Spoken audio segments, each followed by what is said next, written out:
வணக்கம். இன்னைக்கு நாம நம்மளோட ஆரோக்கியத்தை தீர்மானிக்கிற சில கண்ணுக்கு தெரியாத விஷயங்களை பத்தி தான் பார்க்க போறோம். நம்ம உடம்போட உயிரியல் பத்தின லேட்டஸ்ட் ரீசர்ச் என்ன சொல்லுதுன்னு தெரிஞ்சுக்கலாம் வாங்க. சரி, ஒரு கேள்வியோட ஆரம்பிக்கலாம்.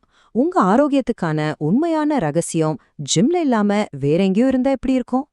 இந்த கேள்வி நாம ஆரோக்கியத்தை பத்தி நினைச்சு வச்சிருக்கிற பல விஷயங்களை மாத்தி யோசிக்க வைக்கும். முதல்ல நாம பார்க்க போற விஷயம் ரொம்ப சக்தி வாய்ந்தது. இத நாம எல்லாருமே தினமும் செஞ்சுக்கிட்டு தான் இருக்கோம், ஆனா போதுமான அளவுக்கு செய்யறதில்ல. அது என்னன்னா ரொம்ப சிம்பிளான சின்ன சின்ன அசைவுகள் தான். விஞ்ஞானிகள் இதுக்கு ஒரு பேர் வச்சிருக்காங்க, அதுதான் நீட், அதாவது நான் எக்ஸசைஸ் ஆக்டிவிட்டி தெர்மோஜெனிசிஸ்.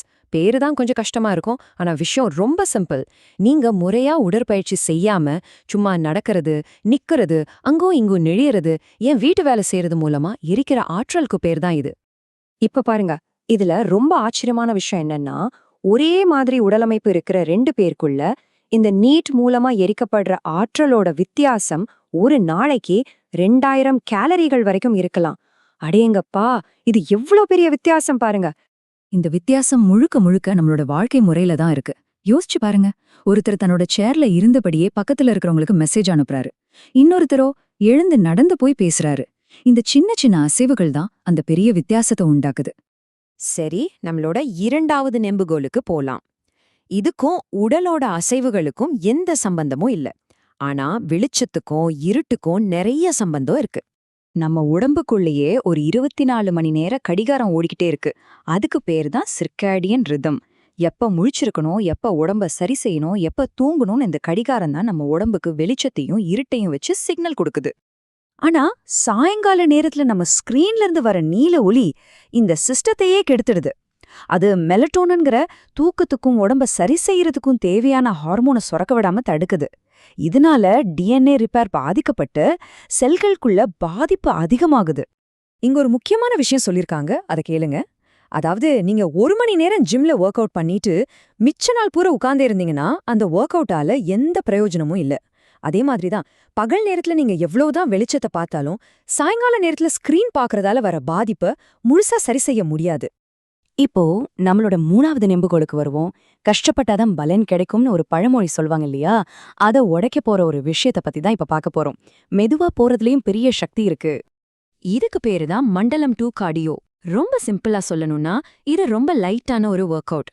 உங்க இதய துடிப்பு ஒரு 60-70% வேகத்திலே இருக்கும். இந்த ஒர்க் அவுட் பண்ணிக்கிட்டே உங்களால ஆறாம பேச முடியும். இதுதான் அந்த சரியான இடம், அந்த ஸ்வீட் ஸ்பாட். இது நம்ம செல்களுக்கு சக்தி கொடுக்கற பவர் ஹவுஸ் மாதிரி இருக்கிற மைட்டோகாண்ட்ரியாவை தூண்டி விடுது. இதனால மைட்டோகாண்ட்ரியா இன்னும் வலுவாகி அதோட எண்ணிக்கையும் அதிகமாகுது. இதுதான் நீண்ட நாள் ஆரோக்கியமா வாழ்றதுக்கான ஒரு முக்கியமான ரகசியம். ஆனா நன்மைகள் இதோட நிக்கல. இந்த குறிப்பிட்ட உடற்பயிற்சி உடம்புக்கு மட்டுமல்ல, நம்ம மூளைக்கும் ஒரு சூப்பரான பூஸ்டர். ஆராய்ச்சி என்ன சொல்லுதுன்னா, நம்ம தொடர்ந்து உடற்பயிற்சி செய்யும்போது நம்ம உடம்பு DHBHன்னு ஒரு பொருளை உருவாக்குது. இந்த DHBH மூளைக்கு போய் அங்க BDNFன்னு ஒரு புரதத்தை அதிகமாக்குது. இந்த BDNF தான் நம்ம புதுசா கத்துக்கிறதுக்கும் நம்ம ஞாபக சக்திக்கும் ரொம்ப ரொம்ப முக்கியம். ஆக இங்க முக்கியமான விஷயம் என்னன்னா, இந்த சின்ன சின்ன அசைவுகள், வெளிச்சத்தை நாம எப்படி பயன்படுத்துறோம், அப்புறம் மிதமான உடற்பயிற்சி, இந்த 3மே நம்ம நவீன வாழ்க்கைய நம்மளோட பழங்கால உயிரியோட இணைக்கிற வழிகள் தான். இதோ ஒரு சிம்பிளான டூல் கிட். நாள் முழுக்க உட்கார்ந்தே இருக்கீங்களா? அப்போ நீட்டா அதிகப்படுத்துங்க. சாயங்காலம் ஃபோன், டிவி பாக்குறீங்களா? ஒரு குறிப்பிட்ட நேரத்துக்கு அப்புறம் அதை ஆஃப் பண்ணிடுங்க. ரொம்ப கஷ்டமான ஒர்க் அவுட் மேல பைத்தியமா இருக்கீங்களா? அதுக்கு பதிலா அடிப்படை விஷயமான ஜோன் 2 கார்டியோக்கு முக்கியத்துவம் கொடுங்க. கடைசியா உங்களை நீங்களே ஒரு கேள்வி கேட்டுக்கோங்க. உங்களை சுத்தி இருக்கிற சூழல் உங்களை ஆட்டி படைக்குதா, இல்ல நீங்க அதை உங்க கட்டுப்பாட்டுல வச்சிருக்கீங்களா? இந்த மறைமுகமான நெம்புகோள்களை பத்தி தெரிஞ்சுக்கிட்டதால இனிமே உங்க ஆரோக்கியத்தை நீங்களே ஒரு புது விதத்துல இன்னும் சிறப்பா நிர்வகிக்க முடியும்.